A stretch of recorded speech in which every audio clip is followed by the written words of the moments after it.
दूसरा सवाल है ये, हम लोग जो गाय का दूध पीते हैं वो वेज है कि या नॉन वेज है?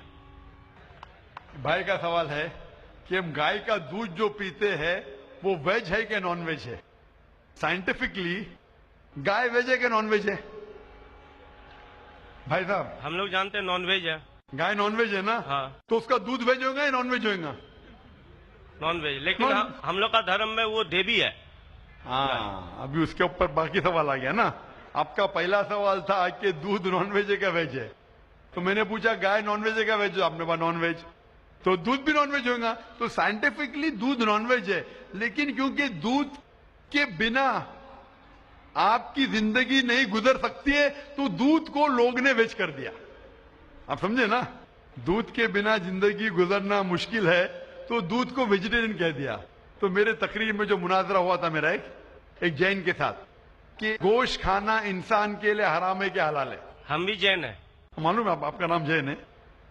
तो एक मुनाजरा हुआ था with the president of the Indian Vegetarian Congress mister Rashmi bhai Javeri, वो प्रेसिडेंट थे। तो एक मुनाजरा हुआ कि गोश्त खाना इंसानों के लिए हराम है कि हलाल है। वो मुनाजरे में मैंने साबित किया कि गोश्त खाना इंसान के लिए हराम नहीं, अच्छा है, साबित किया।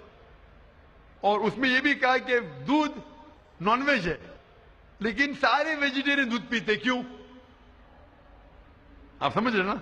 तो दूध साइंटिफिकली इज नॉन वेजिटेरियन। आपने कहा क्या है, हमारी देवी है। आप अगर पढ़ेंगे, जैसा मैंने कहा कि न तस् प्रतिमास्ति, उस ईश्वर की कोई प्रतिमा नहीं, कोई अक्स नहीं। आप समझे ना? कोई अक्स नहीं, कोई पिक्चर नहीं, कोई पेंटिंग नहीं, कोई फोटोग्राफ नहीं। तो ये वेद के मुताबिक ये गलत हो जाता है। आप समझे ना? लेकिन फिर भी मैं जानता हूं कि कई किताबों में, क्योंकि हिंदू किताबें दो किस्म की है, श्रुति और स्मृति। श्रुति वो किताब जो भगवान की तरफ से आए, वेद और उपनिषद। स्मृति वो किताब जो इंसानों ने लिखी है। तो श्रुति होती जो ईश्वर की तरफ से है, और एक होती है स्मृति जो इंसानों ने लिखी है।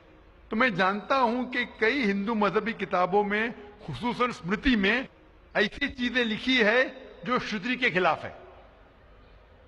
ये आप देखेंगे, गाय आपकी देवी है, वो आप वेद में नहीं पाएंगे, आप नीचे वाली किताब में पाएंगे। तो जब भी कोई ऊंची या नीचे किताब में टकराव हो तो हमें मानना चाहिए ऊंची किताब। कुरान इस्लाम की सबसे ऊंची किताब है। कुरान से कोई भी किताब टकराई तो हमें कुरान में मानना चाहिए, उस किताब में नहीं। आप समझे ना? तो इसी तरीके से अगर आप वेद में पढ़ेंगे, वेद में लिखा है कि खुदा का कोई अक्स नहीं, तो अगर वो मानेंगे तो हमें मानना पड़ेगा कि खुदा का कोई रूप नहीं। तो ये कहना कि गाय देवी है, ये कई पंडित कहते हैं कि हम जानते हैं कि खुदा एक है, हम जानते हैं ईश्वर एक है, लेकिन हमें कंसंट्रेशन के लिए हमें बहुत बार मूर्ति का सहारा लेना पड़ता है। पंडित लोग से मैं बात करता हूं कि आपकी किताबों में साफ लिखा है कि भगवान एक है, ना उसका कोई अक्स है, ना कोई मूर्ति है, ना कोई पेंटिंग है, ना कोई पिक्चर है। तो वो कहते हैं हम मानते हैं ये बात पे, लेकिन क्या कंसंट्रेट करने के लिए पहले शुरुआत में हमें अक्स की जरूरत होती है, एक मूर्ति की। जब हम हायर कॉन्शियसनेस पे पहुंच जाते उस वक्त हमें जरूरत नहीं पड़ती। तो मैं उनसे कहता हूं मुसलमान हायर कॉन्शियसनेस पे पहुंच गए, हमें कोई अक्स की जरूरत नहीं, हम ईश्वर को डायरेक्ट मानते हैं, डायरेक्ट इबादत करते हैं। तो इसी तरीके से कभी भी टकराव होता है मजहबी किताबों के अंदर तो ऊंची किताब को मानना चाहिए नीची किताब के बनिस्बत। तो ऊंची किताब में लिखा है कि ईश्वर का कोई अक्स नहीं है। आप समझे ना? फिर भी आप देखेंगे लोग अपनी मजहबी किताब को नहीं मानते। तो मेरा यही कहना है लोगों से, चाहे मुसलमान हो, जैसा मैंने कहा कि कुरान को समझ के पढ़ो, मैं कहता हूं हिंदुओं से कि आप भी वेद को समझ के पढ़ो। मैं कहता हूं इंडियन गवर्नमेंट से कि संस्कृत कम से कम हिंदुओं के लिए फर्ज करो, तो हिंदू कम से कम संस्कृत पढ़ सकेंगे, अपने मजहब के करीब आएंगे और हिंदू मुस्लिम भी करीब हो जाएंगे। क्योंकि संस्कृत पढ़ेंगे तो आपको पता चलेगा कि आपकी किताब में क्या लिखा है। तो कोई भी पंडित आपको घुमाएगा नहीं, फिर पंडित घुमाएगा तो बोलेंगे तो हवाला दो कोई है। आप समझे ना? बहुत से हिंदू मेरे जो सुनते मुझे अपने पंडित से पूछते गए मुसलमान है जो ऐसा करता है, बोलते अरे अरे वो मुसलमान को सुनो मत। अरे क्यों नहीं सुनो भाई?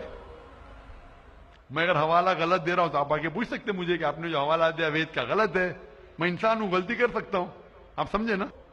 तो मैं कहता हूं हिंदुओं से कि आप संस्कृत जानो, अपनी वेद पढ़ो, ताला विला कलिमतिन सवाइम बैन बैनकुम। आओ हम उस बात की तरफ जो आप और हम यकसा है, यकसानियत की तरफ आएंगे तो हिंदू मुसलमान एक हो जाएंगे।